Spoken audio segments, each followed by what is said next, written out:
6911758. This message will repeat. It doesn't add up begins momentarily. Please ensure arms, legs, and headphones are secure at all times. 6911758.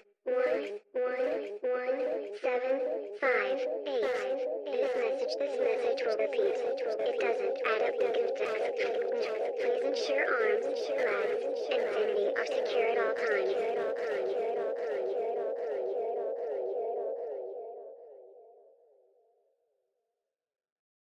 Hello and welcome to It Doesn't Add Up, a conspiracy theory podcast, episode 3. It's just the third one? Just the third. That's kind of disappointing. They're really long, and they require extensive research. They do, but it's not that deep. I was hoping to have more of these out by now. It's been less than a year. I guess that's true. We haven't hit the year mark yet. If we get out 4, it's almost like a quarterly thing. Ooh, I like that, but I don't at the same time. First year was quarterly. They're exclusive. Let's do that.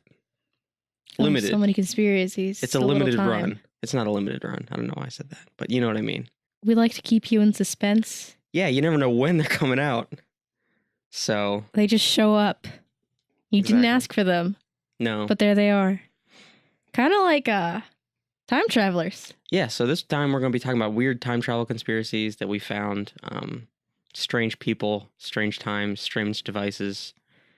How people spread rumors. Not rumors, like urban legends and stuff. Yeah, but I think before we get started, some housekeeping, because our little brother says we do a really bad job of promoting ourselves.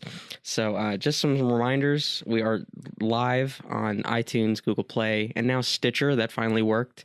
You can also get us on all the other podcast apps through the RSS feed, which you can get at deadandroad.co/feed/podcast if you're at all interested. And we now even have a Facebook page, just like it's 2008. So if you're still on Facebook and you use that platform and you want to give us a like, you can do that too.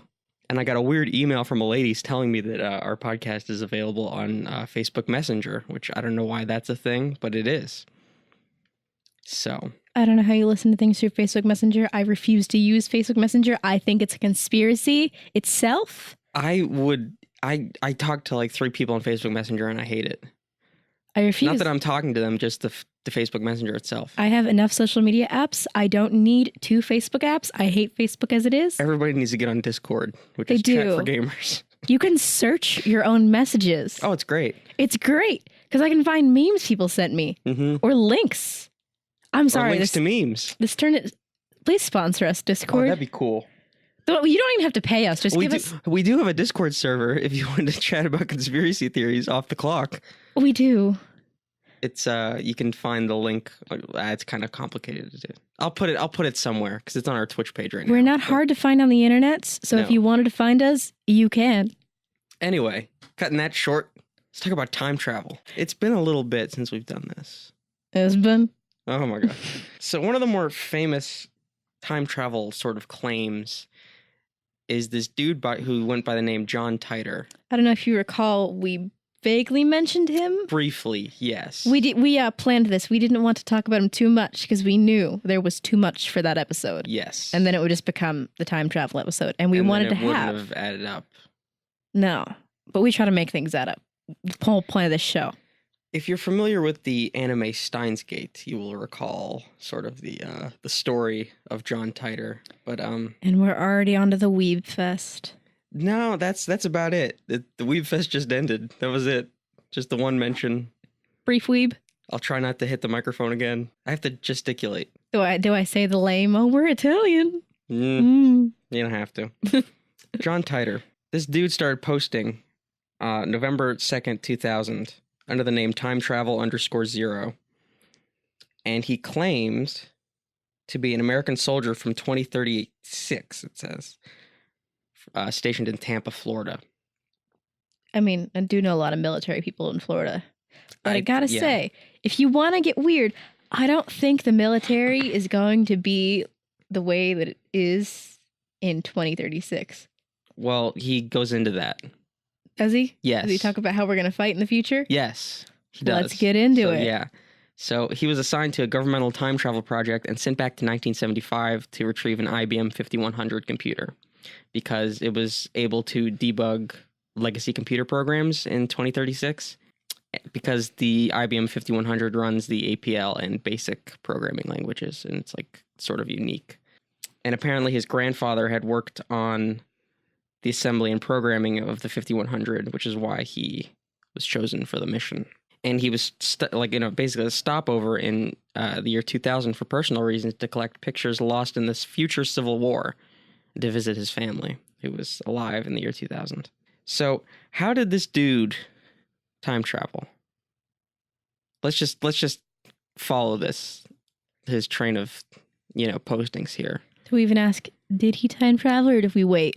Let's just pretend he did. All right. All right, let's say he time traveled from the year 2036. He's in the year 2000. He's making posts on a message board because he's got the tech to do so, I guess. He described the time machine working with a stationary mass temporal displacement unit powered by two topspin dual positive singularities that produced a standard offset Tipler sinusoid.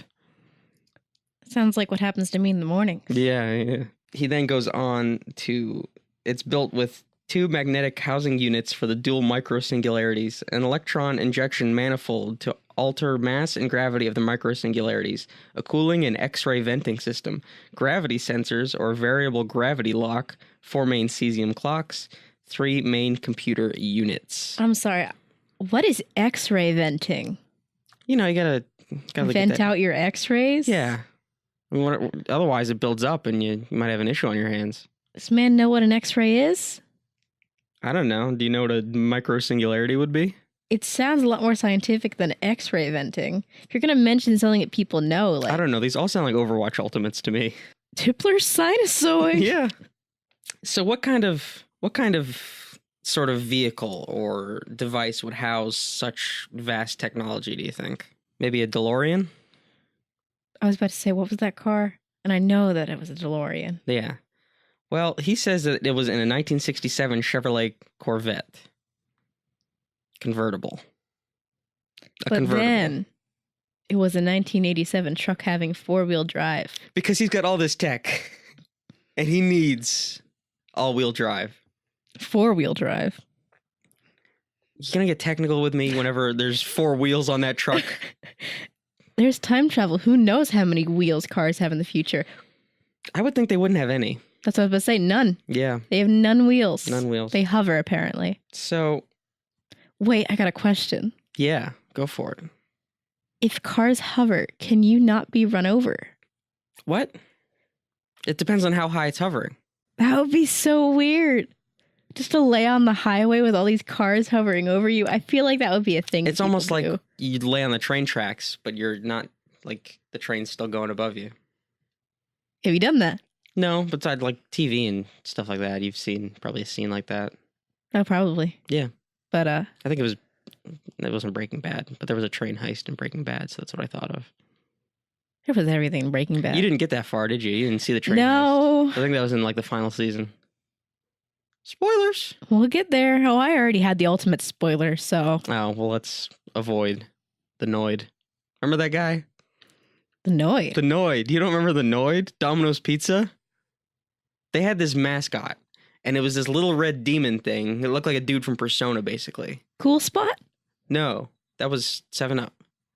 But it was like this little demonoid, like the Sandman from Persona with the moon face, almost. Yeah. And this dude, he would make your pizza cold. He was the Noid. Oh, that sounds familiar, but I didn't know he had a name. Oh, yeah, because you had to avoid the Noid. All right. Yeah. Anyway. Maybe I'm too technical, because part of me is seriously just like, what's Noid? Mm-hmm. You had to avoid him. That was the thing. Or your pizza will be devoid of heat. Yeah. So John Titor, he made some predictions. Well, not really predictions. He just said what would happen in the future. Well, I guess that's a prediction. I just defined prediction, just so we're all clear. In case you didn't know what that was, you do now. So this dude said some things that may have applied to the future. Theoretically. Mm-hmm. Well, no, not even theoretically, because he was there. He's in the future, and now he's back to the future. There's a lot of puns that could be made right now. I was refraining. Why? That's part of the whole thing we do. I hit the mic again. That's not what we do. I think I just hit it too. God damn it. So like crazy. Edit it all out. Edit it all out. That's like time travel, you know? You don't know what we said, when we said it, if we said it. Time isn't real. Isn't like editing just sort of a form of time travel if we're changing the past? That's why montage is dishonest, because it is just distortion of time. One day we got to talk about this terrible. I'm sure we have talked about it, this terrible film course we took. I think we've talked about it in bits and pieces. One day we'll just have a conspiracy theory of the university we went to, because yes, we went to the same one. Yeah. And we shouldn't have. Neither of us should have gone there. No. But anyway. So he made some predictions based on his time in the future. Like last time, we talked about many worlds and different universes and parallel realities.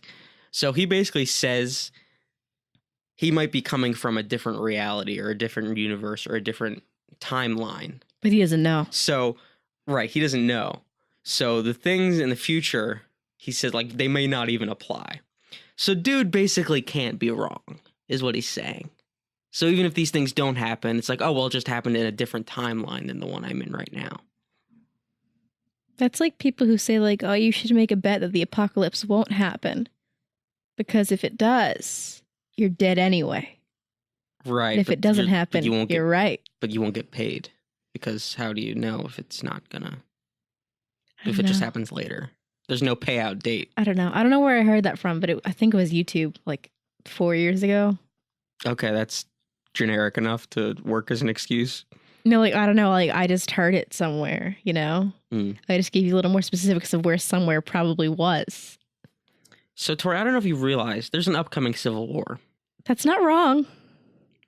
But do you know what that civil war will be caused by? Or, like, the basis of it? The presidential election that year? Almost. Order and rights. There will be disorder and there will be arguments over rights. And so a civil war will erupt, beginning in 2004. With civil unrest surrounding the presidential election. Nailed it. All right. I'm sorry. I'm going to poke a hole right here. Can I just say that is so generic? Like, that happens. Exactly. It happens with every presidential election. Exactly. Can we just, like... Yes. But so you see with the current, like, climate... I hate saying that. The current political climate. Nice. Like, no. It's not breezy. Yeah. Anyway, people pull this out and be like, look at this. Yeah, look at that. Truth. Like, no. It happens with every election. Mm-hmm. They killed a guy. They've killed several guys. Lincoln was shot in the head. Yeah. So was that other guy, Kennedy. That other guy. Who knows about that? We're not going to talk about that because that's another conspiracy that we might delve into. Maybe. Moving along. We still haven't discussed our ethical and, like, moral policy on the show completely. As far as that one goes, it's basically like, too soon? Other than, like, no dead children is our one thing we've said, like, we're not going to. Yeah. So then the other policy is too soon? Yeah, that's kind of it. The conflict would erupt and there'd be, quote, a Waco-type event every month that steadily gets worse until this war would be pretty much at everyone's doorstep. It erupt by 2008. So what's going to happen to the U.S.? According to Titer, it's going to be split into 5 regions based on various factors and differing military objectives. And the Civil War, not super long, kind of long enough, would end in 2015 with a brief but intense World War III. It sounds like a drug trip. It's like, it's brief but intense, you know? I mean, I wouldn't know personally, but yes. Well, neither would I, but like that seems like how someone would describe like an acid trip or something. I don't know how long acid takes to kick in or whatever, but... Well, I hear that it never leaves your body, but maybe that's just a scare tactic. I don't know. Just like peeing in the pool. My criminology teacher in high school told us that his brother once did acid, and then like 10 years later, it like... Because it stays in your spine or something weird, apparently.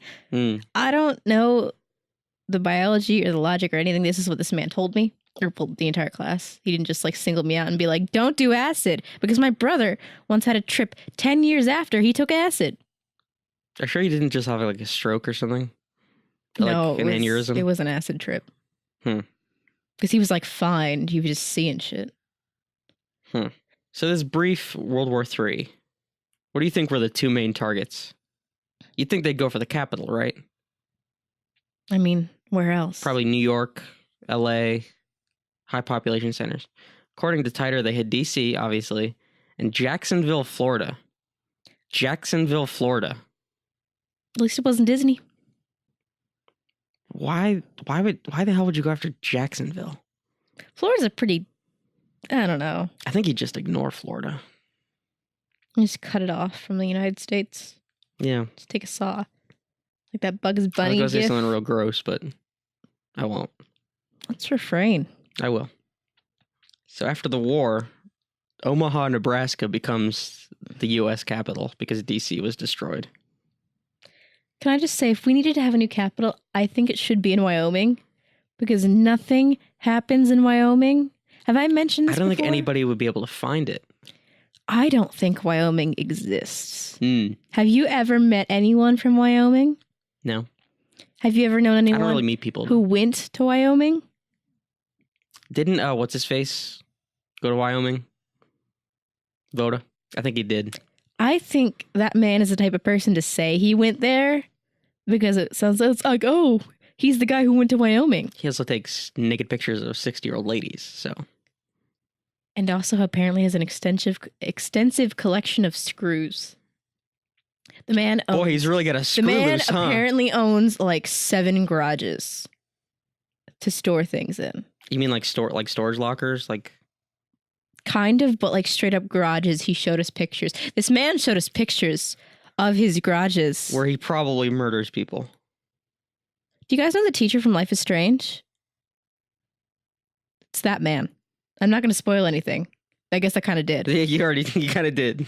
Hope you didn't want to play that game or already did. Dude, there's two sequels coming out for that game. One's a prequel. How? They're making a prequel based off of, like, we already know what happens in the past because that was covered in the first game. I like this is relevant because time travel. That was a time travel. It was yeah. a time travel game. You guys should play it, except not really. I hate that game, which is like apparently blasphemy. But dude. But yeah, so the main developer is working on a sequel, and then there's another team working on the prequel. Can I just say, I hate that things will get approved for like additional things before the thing even has like measured rate of success. Like Harley Quinn had the spinoff confirmed before Suicide Squad was even like reviewed by critics. Yeah. Not that I even hold a candle to critics' ratings usually, especially as a DC fan. Hey, they like that Wonder Woman though. They did. Just means they knew something was they were. I'm not saying they were right for once, but it's like, okay. They recognize. Yeah, like you saw something that was brilliance. great. Yeah, like you saw that. All right, good. You're not blind. There we go. That's the phrase. Blind. The phrase was blind you were looking for. Oblivious. Mm. They did not forget genius. Words are difficult right now, which is a great thing to do, as this is a word-based podcast. You are listening to my words. A word-based podcast as opposed to all those other it could be grunting-based podcasts. It could be music. There's still going to be some words involved, I believe. No, I am talking about straight up instrumental radio. None words. None words. None words, left beef. Old memes. That's my favorite meme. You guys know Cool Guy? Oh my god. I think John Titer was Cool Guy. Cool Guy. You're saying Cool Guy was a time traveler. Yes, Cool Guy. That's how everyone knows him. You don't see anyone meeting Cool Guy. Everyone just instantly knows Cool Guy because he time travels and goes back into the past, and you've always known Cool Guy. He did have a chill day. He had a chill day. I bet it's cold in like the vortex between the fabrics of reality. So you need that jacket. You need that jacket. You need the hood up. I think it makes sense.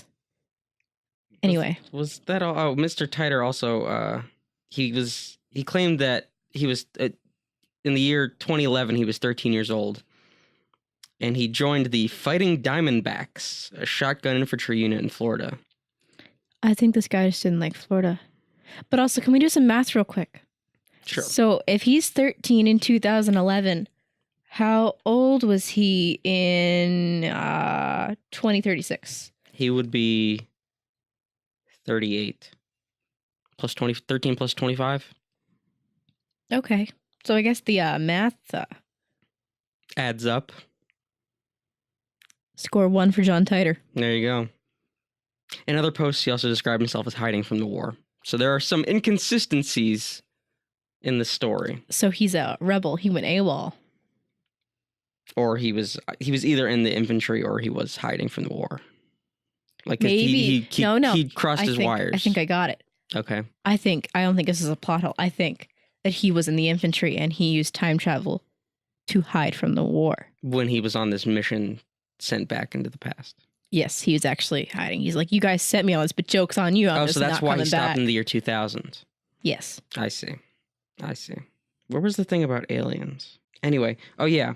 He was interested in UFOs, which he says remained unexplained in his time, which is a little disappointing if you're a UFO, believer or even fanatic. He suggested that UFOs and like extraterrestrials might actually be time travelers from further in the future than he was. And they got better time machines than what he's working with. I don't know why that's the case, but posited. I think we already know more about extraterrestrials, don't we? We know about like bacteria, don't we? Do those count as extraterrestrial? Like, do they?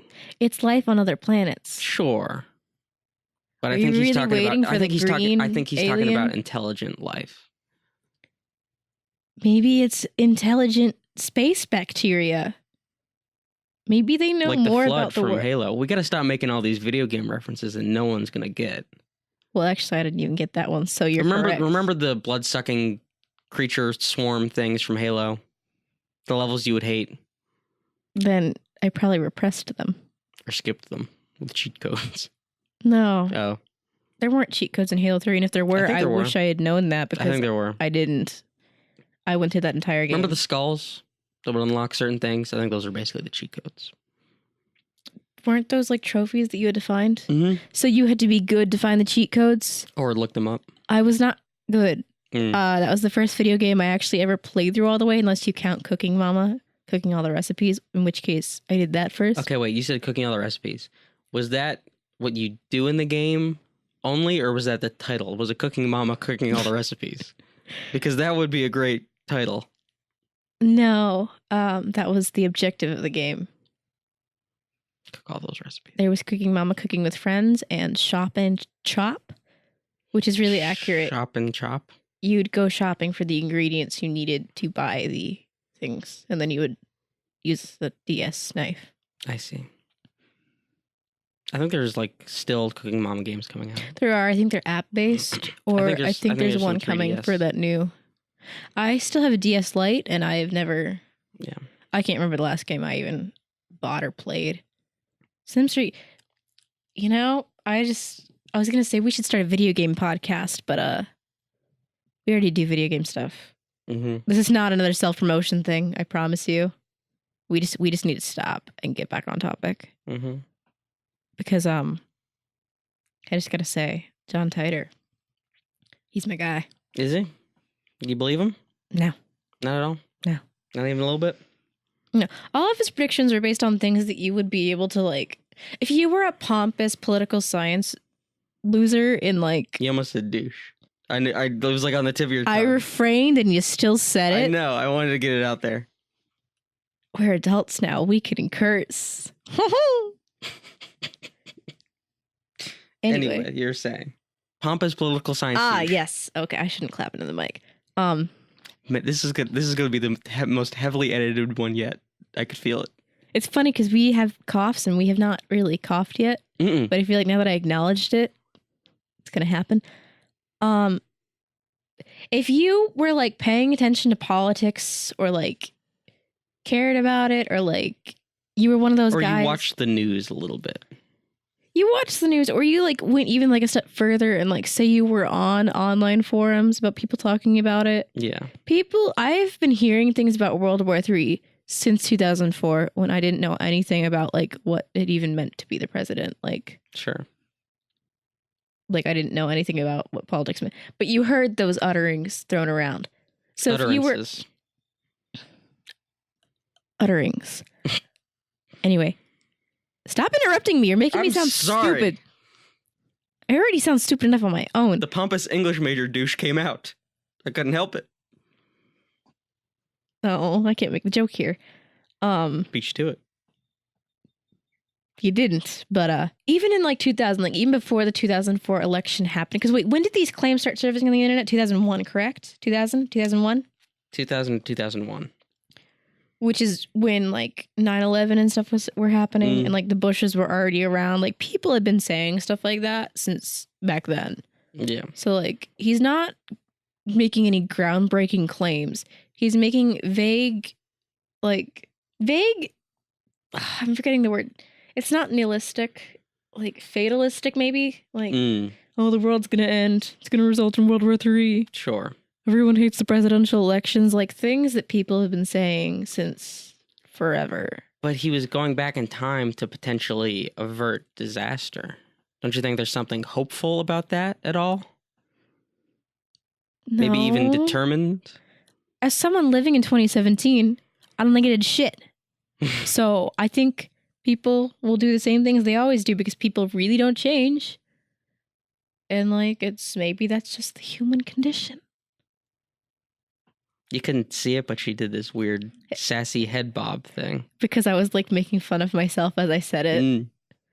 I like made a good point, but like I hate myself for the point. I hate saying things about the human condition. I hate quote the human. You know what condition, I really hate? Yeah. I really hate broad, sweeping generalizations about generations. Sure. You see it on the Twitter a lot. It's like, oh, people of this generation. Do you see that thing that was going around that millennials are ruining Applebee's or whatever? Because millennials don't go to Applebee's. Because Applebee's doesn't have good food. Yeah. You can't entice me with your endless apps because they're not good apps. I'll go to TGI Fridays. Who doesn't have... Does Applebee's have endless apps too? I actually... Or they just have to keep up?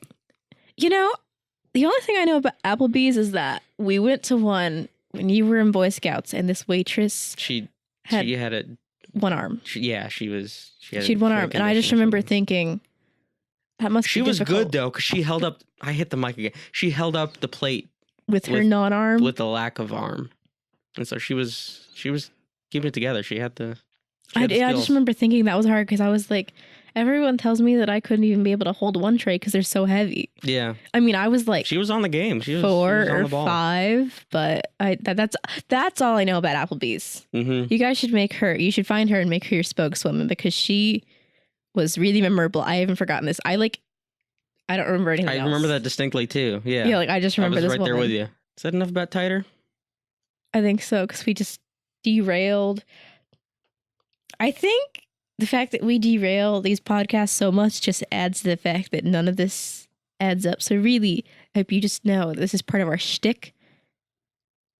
Unintentionally, probably. Mm-hmm. Speaking of people's human condition and modern pop culture kind of habits and things, and I just threw a bunch of words together that like kind of made sense. Yeah, it was like a word. What do they call that? A Vomit. word salad? Yeah. Salad sounds a lot nicer than It vomit. does. If you had them on paper, you might be able to make sense of it, but I feel like a word cloud out loud, sort of I just said a bunch of things at you, which again is kind of words. What Hip. I'm cool. Basically. Can't snap, but I'm trying to snap. So you guys ever wonder how like urban legends like come about and stuff? All the time. I gotta say, most of it is fiction that people wrote. Someone read a book somewhere and then was like, hey guys, you hear about this? And it's like, no. And since no one reads anymore, which they actually do, I hate the people who's like, oh, no one reads. Like, I just don't read anymore because I have weird anxiety surrounding reading. Let's get into that. Why do you have anxiety about reading? I have this thought that if I'm not doing readings for class, I can't do free reading. And somehow my entire like executive functioning just freezes up, and the only thing I can do is play video games. I see. This is turning into therapy because I realize the blatant escapism and everything surrounding that. You don't need to tell me. You don't need to tell me. I recognize it. I am self-aware. I just want to read a book. And the only way I can make myself read books is when I am in a bathtub, because that is the only thing you can do. You can't use electronics when you're in a bathtub. but you can ruin a book. You could if you put the thing in like a plastic bag. I shouldn't have said that because you'll.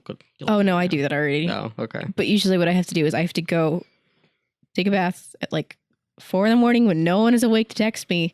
I'll still have it in the Ziploc bag, but I'll read. Urban legends. In 1952, this guy, Jack Finney, wrote a science fiction short story called I'm Scared, not to be conflated with the late 2000s internet phenomenon, Don't Hug Me, I'm Scared.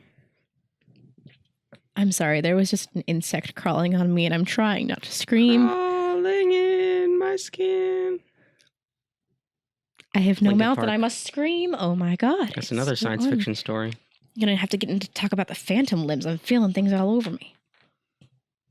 Phantom vibration syndrome. I wrote a whole essay on the phantom limb. Did you? I did.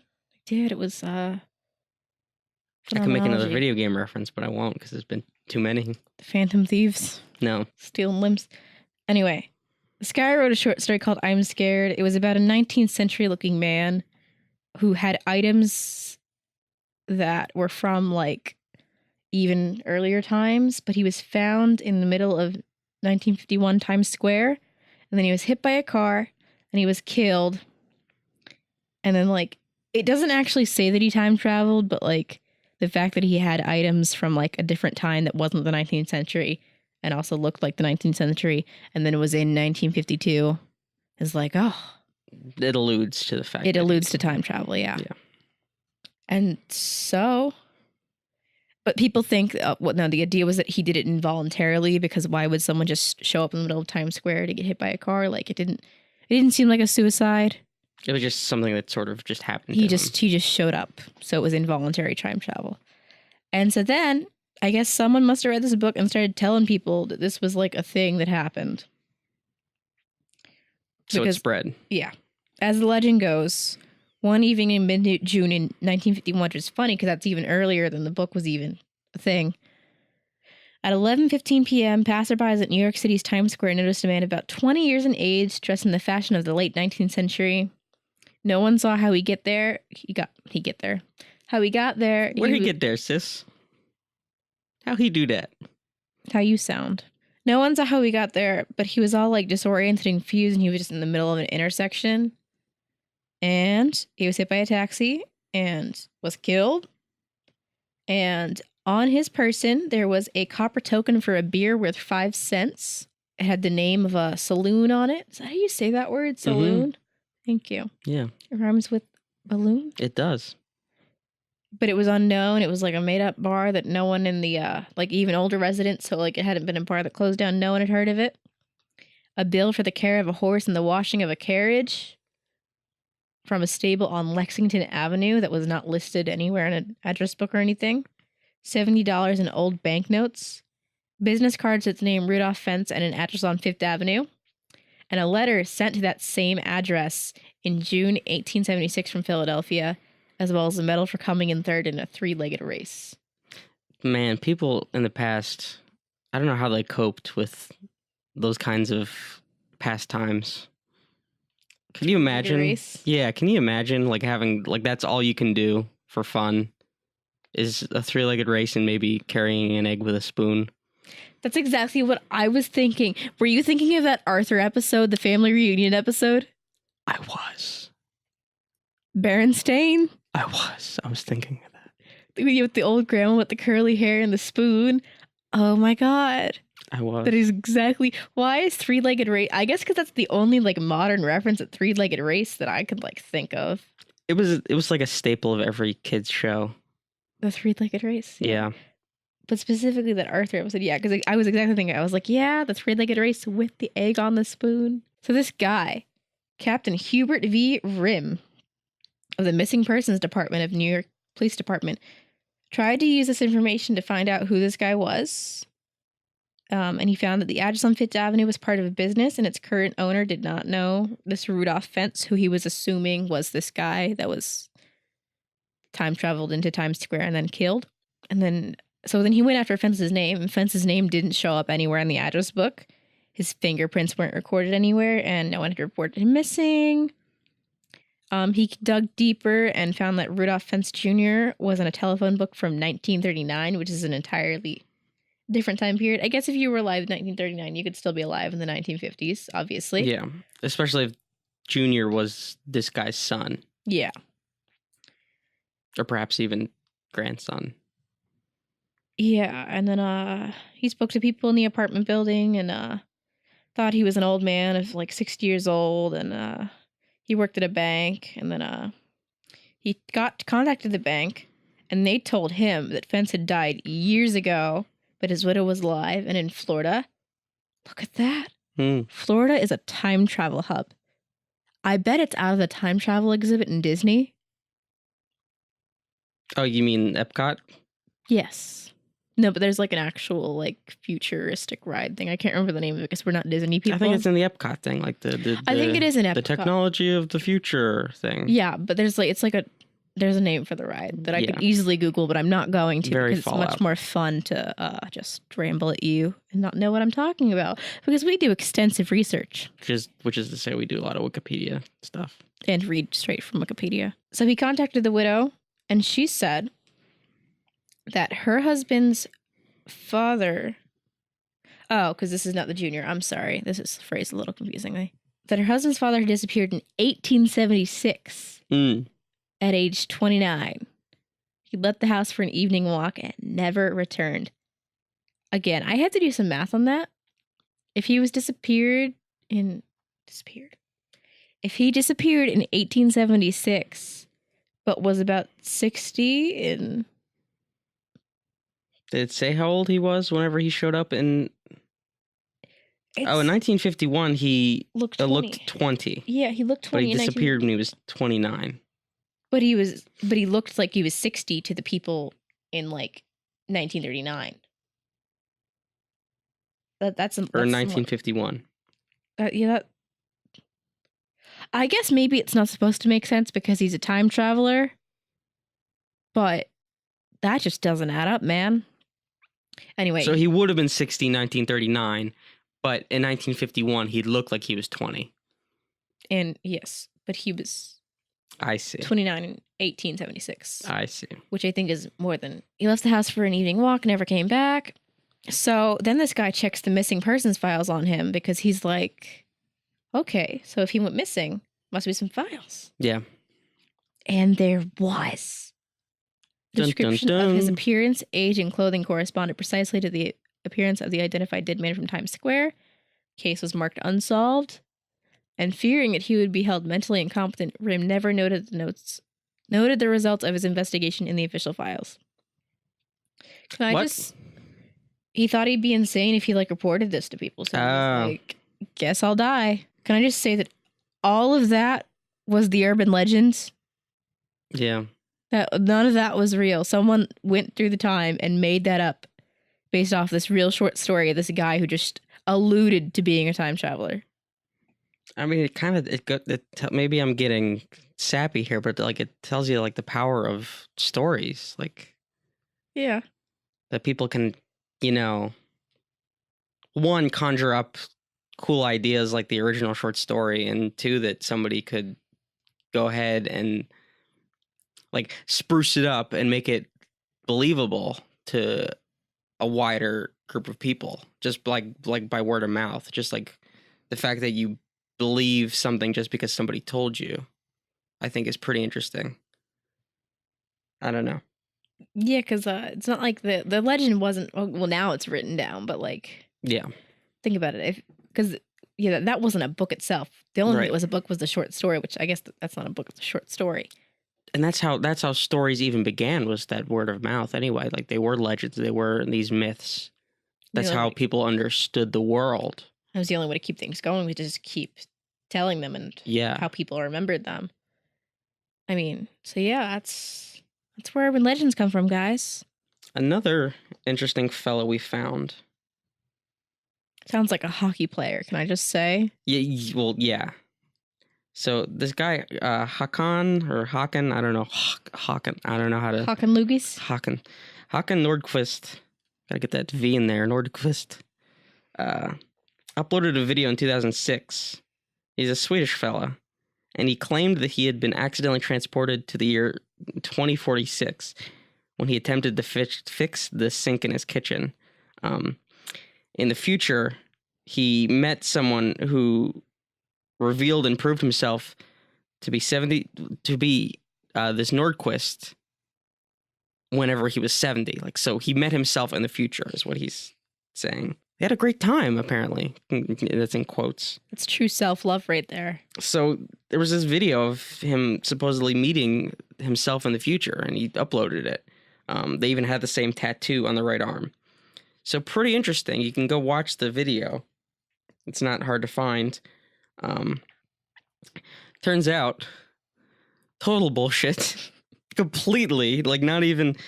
So it was some sort of early viral marketing campaign to promote pension plans from the Swedish insurance company. I gotta say, a pension plan is a form of self-love. You gotta take care of yourself in the future. Yeah, especially if you're... You want to have a great time. What kind of stir fry can you do in a pension pan, sis? I said plan. No, he said pan. Can I just say marketing is great? Like, you can get real creative with marketing. Like, that's just another story. Like, if people didn't feel like they were being fooled, yeah, it would be a great story. If people recognize, like, the cleverness of it. Yeah. And that's the whole thing. Like, people really like to villainize marketing as, like, this manipulative, like, oh, learn everything about you kind of. Yeah, steal your data. And, well, they kind of do that. We do. It's nothing that you don't give in us. The biz. May I just say, it's nothing that you don't put out there on the internet. It's all available. Don't have to buy the information. Just look at your Facebook page. Anyway, that's another tangent. People really like to villainize it when, like, it is just, like, good storytelling, because you won't pay attention to something if there isn't good storytelling. Right. Like, if all marketing was just telling you the straight up facts, you would be so bored. Commercials wouldn't, like... That's why whenever commercials, usually like medicine and stuff, tells you the facts or like the legal things that they have to say, the mandatories and limitations of specific advertising, it is the most dry, the blah, blah, blah, blah, blah, and you're going to poop out your face like that, like the side effects. You don't want to think, because people using something else to get your attention is not deceptive. Hiding information is what's deceptive. But just because you enjoyed something and didn't realize that it was like paid for content or like sponsored or like endorsing or something, like another company, it's not inherently evil. Mm-hmm. Like, it's just storytelling that makes money. Yeah. That's all it is. That's all like advertising is. Storytelling that makes money. If you were from this Nordquist, if you remove the fact that it was promoting pension plans, if you remove it, it would just be an interesting, maybe even short story or a short film or like whatever. It would just be like people who get paid to do marketing. They're creative people. Mm-hmm. They're creatives. We just have to make a living somehow. Like and I don't think there's like anything wrong with like. There's nothing evil behind advertising. People need to know things exist. Like, I get it. You don't want advertising to be everywhere, and people like not saying that they are advertising is kind of deceptive, but like, that's a whole, like, it's a whole can of worms, you know, like, my point is, I don't think that this was like a bad thing to be a marketing campaign. I'm just saying, like, I don't think it's like, oh, you dupe people. It's like, no. Right. The fact that they like, it was the end of the commercial had to show you that it was promoting something. Yeah. So it's not like they did this whole big campaign and then told you it's like, actually buy our pension plan. No, that would have been really dumb. Yeah. And that's not how it was. So it wasn't deception. Please stop villainizing me. So those were some people that claimed to have time traveled. Or like time travel myths. There's like countless others, honestly. There's a million of them. They're all kind of like stemmed from like the same places. Like they get a little similar. Yeah. There's like, the one about it's called The Time Traveling Hipster, where this dude photographed, I believe it was the 19-teens or the 1920s. He's got sunglasses on and he looks like he's wearing just like a printed t-shirt that you could pick up at Target and like a hoodie or whatever. And people are like, oh my God, like how is he dressed like that in a time period where he looks so out of place? He must have time traveled. And meanwhile, if you do some research, it turns out like the guy just likes to dress weird. he dressed a little strange, but like it wasn't unheard of to have those clothes in the time period. So there's a million of these out there. And you can only make so many like vague, generalized predictions about the future. Yeah. Like, and try to like, he's right. And then eventually that time period is going to catch up to you and you're going to be proven wrong. Yeah, like you can say the world ends in like 100 years and then eventually 100 years will pass. Mm-hmm. And you'll be long gone, but maybe the world won't be. Yeah. Unless we all blow ourselves up. But hey, that's for another day. Speaking of blowing ourselves up, who has the power? Who now has the ability to maybe time travel? Who has the technology? Who's hiding this from us? What's going on? You think it's the Swedes? Do we know what happens with the Swedish? They got chocolate. They've got neutrality. They got fish. They've got high mortality rates. No. Low mortality rates. Yes. High birth rates. I think it's low on both. Infant mortality. I'm like confusing all sorts of population. I'm not that kind of person. I don't know. Geography, I don't know. Anthropology. I thought you were going to say, I don't know, anthrax. I was like, okay, that's good. Yeah. That's another conspiracy. Not anthrax. Anthrax is real. It's deadly. So is ricin. Isn't it the same thing? No. They're similar. You mail them to politicians. Don't do that. I don't do that. Oh, you just have something to do. Something to do. Just mail a politician you don't like. Deadly toxin. Oh. All right. The FBI is going to be after me. Who's got the power? Who's got the tech? Who's got the dual singularity? I got the power. Who's got the pulsar weapons and the black hole creation vortex? Who's got this stuff? I don't know who they are, but whoever they are, I'm concerned. Woof. It's CERN, you guys. My God. CERN. You guys know who CERN is? Because I didn't before doing this research. Well, then let's tell the people what you've learned. They are the European Organization for Nuclear Research, which, can I just say, that would be EONOR, not CERN. EONOR. But apparently the acronym comes from the French way to say this, which I did research on. I was like, where did CERN come from? What is CERN? It's a French phrase that translates to the European Organization for Nuclear Research. It's like IHOP. I hope oven pancakes. International House of Pancakes. And it's physicists. Who are these people? And engineers that are probing the fundamental structure of the universe. So basically, they're doing what aliens do to us. Lots of probing. Are they probing or are they proving? It's probing. Okay. The word is probe. I copied this directly from CERN's website. They love to probe. They love to probe. They use the world's largest and most complex scientific instruments to study the basic constituents of matter, the fundamental particles. The particles are made to collide together at close to the speed of light, and this process gives physicists clues about how the particles interact and provides insights into the fundamental laws of nature. Essentially, physics. They've got the Large Hadron Collider. They're physicists who do physics. Yes. Expensive physics. Yes. They're the ones that are smashing atoms together to see what happens, to maybe recreate the conditions of the beginnings of the universe. Or the Big Bang. The whole shebang. Yeah. So that's what they're doing. That's what they say they're doing. Even if that is what they're doing, there's a lot of people that are really unhappy about that, because I mean, between like creationism and just not liking science, or like thinking that, oh, who are these people? They could have the power. Why can't I smash atoms? Like, why do they get to know? There's a good song called Atom Smash by Weatherbox. Anyway, but what are they really up to? That's what I want to know.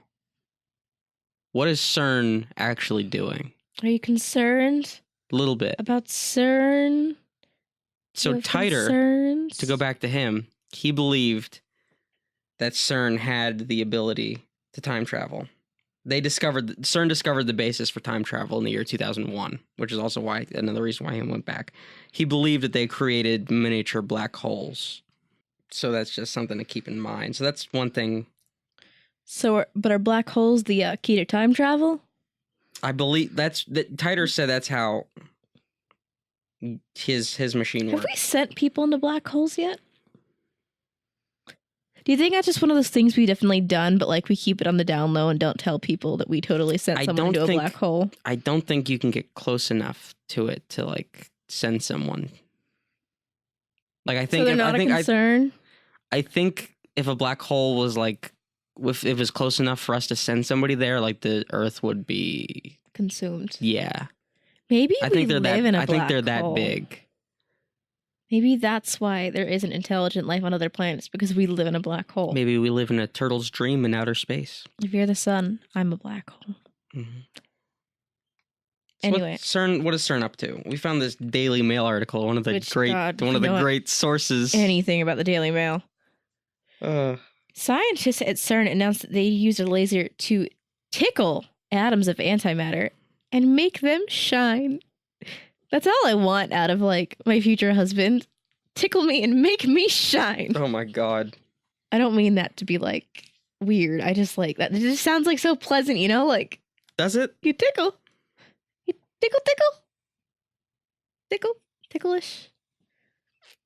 You know, you can't do that just because you read that, you watched that entire documentary on tickle torture. Or the unethics. How unethical it is to tickle people. Not that it was unethical, that there were it was basically this hidden porn ring, this awful conspiracy. Anyway, there's a documentary called Tickled. Check it out. Wild stuff. I guess I'm the one who read stuff like tickling people is unethical. Oh. Because it's against their will? Yeah, and they laugh, but really they're laughing to hide the pain. Like, I don't mean to downplay it, but they're just like, look, you think they're happy, but really they're suffering, and you're touching them and they don't want to be touched and they have to seem happy about it, and it's like it went real deep, and it's like, okay, just don't touch people. Yeah, like, why is that exclusive to tickling? I guess because people do smile, but like, just don't touch people, don't touch children. Well, no, you definitely don't touch children. I wasn't being sarcastic. I know, but I'm just saying. Do not touch children. Do not touch your PB Herman. Do not pass go. Do not collect $100. I'm our mother. They tickle these atoms and they made them shine. And they said that this is apparently a key step towards answering one of the great riddles of the universe. A great riddle. Not a mystery, but a riddle. So something... Riddle me this, antimatter. Right. Yeah. It also doesn't say what this riddle is. It's just like, this is progress. What they did was they didn't want, this awful writer didn't want to say one of the great mysteries of the universe because that's a cliche. So they went to thesaurus.com and typed in mysteries and they picked out a word and they picked riddle instead. But the thing is, what great middle is this stepping towards? Like, or even riddle. Like what is this? What does this solve? It's like, oh, what's this going to help us figure out? I don't know. Stuff. I don't know, something that Cheshire Cat said. But as most science does, this upset groups of religious conspiracy theorists, specifically one named Christian Truther. That can't be his real name. I think that's the name of the group. That's not John Titer. Christian Truther. I thought it was a dude. No, it's a group. I thought it was a dude named Christian Truther. I thought the guy that came up with the conspiracy. Christian Truther rhymes with Martin Luther? No, it's not a name. It's the name of like a group. Hi, I'm Christian Truther. I thought, okay, all right. You're like, his mom didn't name him Christian Truther. Okay, all right. It just goes to show you how badly this is written, this article. Yeah, Anyway, they claim this group, that by doing this, CERN has manifested hell on Earth. So in order to manifest hell on Earth, you got to tickle some atoms until they shine. As soon as they're shining, oh man, you have unleashed. All hell has broken loose. Mm-hmm. Yeah. Here's some just gem quotes that I took out of this. Antimatter is the opposite of matter. It isn't physical, it's spiritual. I'm not religious, but I'm spiritual. People say that. Just like antimatter. And like I don't think a scientist would back up that quote. no, this is what Christian I know, I'm Truth just is saying, like I'm just like I don't think that's a great definition of antimatter. If you want the definition of antimatter, I threw it in here. Oh. It is any substance that, when combined with an equal amount of matter, results in the complete and direct conversion of all substance to energy. Antimatter is composed of antiparticles, not opposite matter. Okay. There we go. So, like, if you really wanted to be like, oh, so it's not really the bizarro Superman to Superman. No. It's kind of like Half-Life, like, doesn't exactly mean Half-Life. Right. Like, it does, but it doesn't, you know? Like, the word isn't literal. I guess that's what I'm trying to say. Like, yeah. It's not literal. Ignore my ramblings about science that I don't remember from, like, 5 years ago. Yes, the person from Christian Truther is actually... Truther? Is actually named Emily. I'm sure that's her Emily real name. Truther? Or maybe it's a pseudonym to protect her. But it goes on to say that CERN is building the kingdom of the Antichrist. Hell on Earth. Antimatter would be a demonically charged particle retrieved from the pit, bringing with it chaos and destruction. I just gotta say, nothing in this article is related. No, not even a little bit. Like, I don't... Like, that just goes to show you what the Daily Mail... It's like, what... What does this have to do with that? What mystery of the universe does tickling these atoms unleash? What is it about this specific experiment that CERN what does tickling atoms even mean? Yeah, I don't... That might be a bad synonym. Like, maybe it means, like... It's a bizarre turn of phrase. Synonym for probe. I don't know. I think they mean colliding, like making them like doing the work that they're doing. But that's not explained. They're trying to make it seem like they came to some new conclusion. They make it seem like they're manipulating. And it seems like this new manipulation has upset Christian Truther. Meanwhile, it's like CERN does shit, and Christians are sad about it. Christian Truther, he has a bit of a temper, so I wouldn't want to get him mad. And it's but then it doesn't even go on to say why. It just says it's a demonically charged. No, it says it would be, but it already exists. So what do you mean would? Like, I don't. But then, okay, so I copied this in the order that the article did it in, and then it goes, in the recent study, researchers found that when it is stimulated with a laser, I guess tickled, antihydrogen appears to produce light on the same ultraviolet frequency as its nemesis in the world of matter, hydrogen. This person, dude has been reading too many comic books. He also just needs to lay out the thesaurus. That too. Like, he's like using the words at the bottom of the synonyms list where it's like, this isn't really a synonym, but I guess if you needed that word. Yeah. Adding, like, yeah, it's like... I don't know a lot about science. I'll be the first one to admit. Is antihydrogen real? If antimatter's real, why isn't antihydrogen? It's its nemesis. Like he's been reading too many comic books. It's like anti-Superman. Bizarro. That's what I said earlier. That's what I just totally didn't realize that I forgot that Bizarro was a real thing. I'm not even gonna lie. So I don't read Superman. The only reason I knew Bizarro was a thing because of this roller coaster at Six Flags. Yeah. Great Adventure that I read. They used to give you the story of Bizarro in like your ear while you rode the roller coaster. They took that out a few years ago though. But yeah, so then I didn't realize that Bizarro World wasn't just a weird way of saying bizarre. It's a pop culture reference. I didn't know. We learn on this show. Just a little bit. So people also claim that CERN was responsible for creating these time waves. In November of 2009, a story came out of the Kremlin, so you know it's A-OK. Wait, I'm sorry, is that a real name? You made your name rhyme with gremlin? Is there That's mascot? the seat of Russian government. No. Yeah. Yes.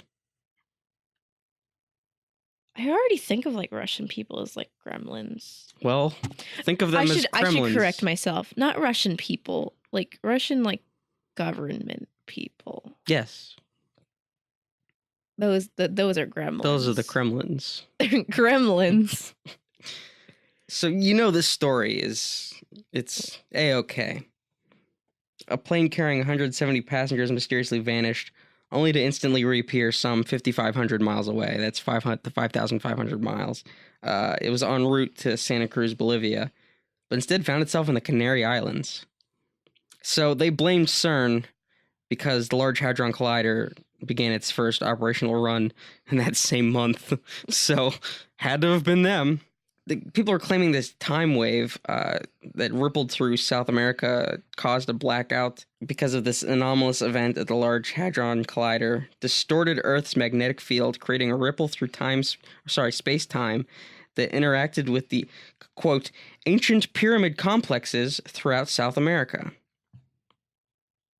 And one of these, the Gate of the Sun near Las Paz, Bolivia, was allegedly the focal point of this, quote, time wave, sending it straight in the direction of the Airbus that seemingly teleported. Well then, at nearly the same time, physicists at CERN shut down the Large Hadron Collider, sending a piece of bread that a bird had dropped into some machinery. So we haven't thrown people through black holes, but we have thrown bread. No, they shut it down before the bread could, before it could become anti-bread. The body of Christ. Is gluten-free bread anti-bread? I have something better.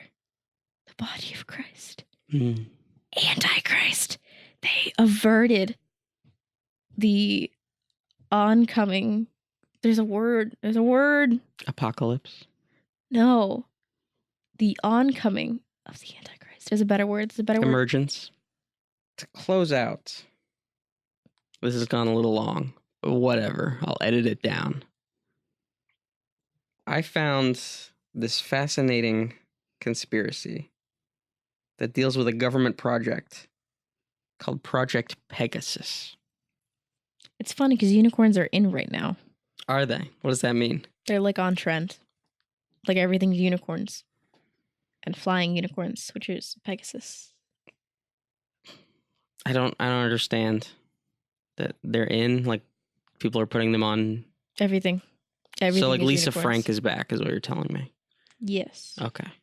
I think it's an indirect result of Project Pegasus. Okay. It's time travel.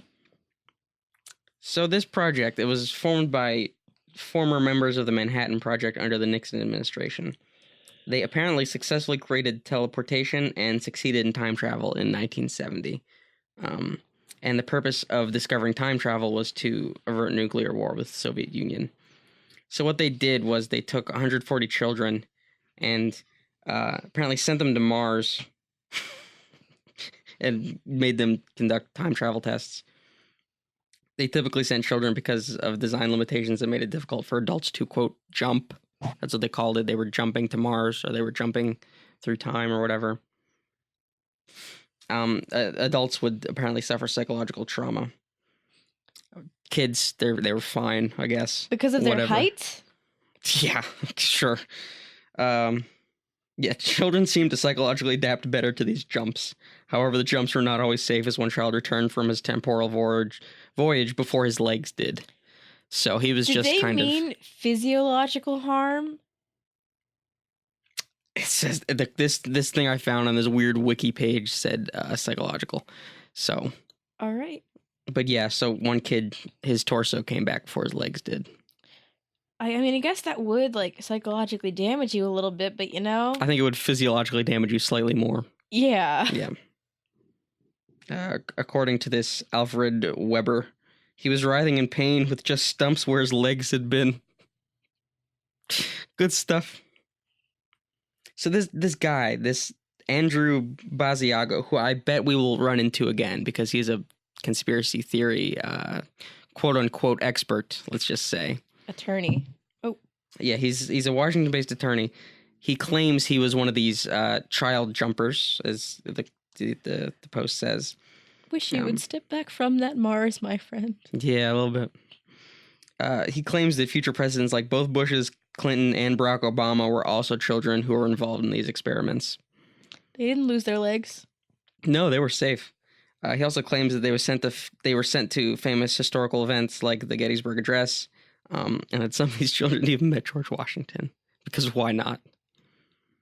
And apparently this process was possible due to, quote, Tesla teleportation and, quote, radiant energy. Do those sound like cars to you? Radiant energy and Tesla teleportation? That sounds like a Oh, because Tesla Motors is a car company now? Yeah. I just think of Nikola, my boy. I love Nikola Tesla. He's cool. The homies. Yeah. They developed teleportation in jump rooms in the early 60s, but experiments began as early as 1947. And the first teleportation event was conducted, and they sent somebody to Mars in 1964. They're conducted via jump room due to space and air constrictions. I think they mean restrictions. The maximum number of people that can jump at one time is 3. It was typical to descend 1 or 2 on a jump. Can I just say the thing about all these conspiracy theories is that they don't seem to mention like fictional movies and things do typically tend to mention like the problems with messing with the past and the implications it can have on the future. Mm-hmm.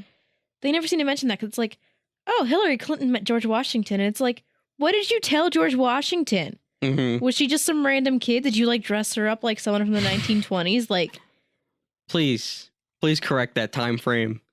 George Washington was not alive in the 1920s. Please, 1820s. I don't know the dates. He might have been dead by then. I'm going to say the 1800s. I didn't mean the 1920s. I'm sorry. He might have been dead by then. The 1800s? He might have been. I'm not sure. I don't know when was the Revolutionary War? I knew the date at one point. 1700s. When did he die? At least I said the Revolutionary War and the Civil War. Okay, died 1799. I don't know. Yeah.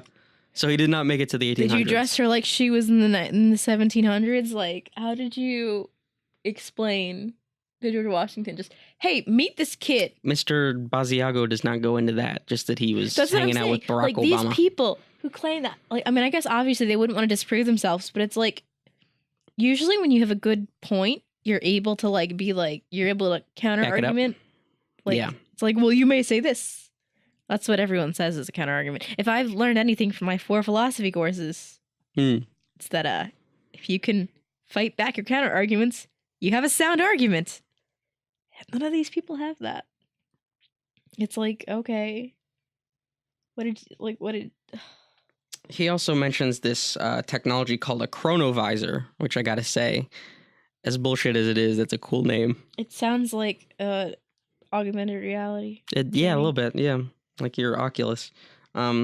It's a theoretical time viewer, initially, of past events. It was originally developed by this guy, Pellegrino Ernetti. And he developed a chronovisor that enabled the viewing of the crucifixion of Jesus, because you gotta see that. What's that movie That's called? must-see TV. Passion of the Christ. Think you can see it there. Yeah. They really go in to Jesus with nails. They beat the crap out of him. And then Basiago claims that DARPA has vastly improved on chronovisor technology since. I wonder if that phrase is copyrighted. I bet it is. Chronovisor? Yeah. Maybe. If it's not, we should jump on that. Like jumping to Mars. We are now the kids who are going to meet George Washington. Maybe. Because we copyrighted that. Maybe we'll meet some future presidents as well. We're going to meet this guy whose name rhymes with Asiago. Yeah. Cheese. Or Pellegrino. See, why are these all food? I think you're just hungry. It's very possible. It's extremely likely. Yeah, all right. Well, so let's wrap this bad boy up. Thank you for listening. That's all we got for this time. If you decided that you liked this and wanted to follow us again, we already gave you our social information. We did, yeah. You can follow me on Twitter at Dead End Road. We're now on Facebook, so if you just do a search for It Doesn't Add Up, you'll find us on there. You could throw us a like. You could talk to us. If you got any weird conspiracies that you found or ideas for shows. It doesn't involve dead children. right? Or things you want to hear, or maybe you even have some questions for us. Maybe we can do like a question and answer segment. If you got any questions, we can do that too. We're still working out the kinks. This is only episode 3. We do have a lot of other projects. We do. We do some radio. We do a lot of video gaming. If this episode wasn't Clear enough. An indication of that. Yeah. We stream. We play. I will play Overwatch with literally anyone, especially for money. So if you were into that, hit me up. Yeah. The easiest way to find everything we do is to go to my website, deadendroad.co. I got links. I got posts. I got more links. I got all kinds of stuff. We have YouTube. You can get the episodes on YouTube. You can get them on Google Play. You can get them on iTunes. You can get it on Stitcher. You can get it on any podcast app of your choosing with the RSS feed, which you can find at deadendroad.co/feed/podcast. I think that's everything. That's it. All right. Thanks for listening, and we'll catch you next quarter. Yeah.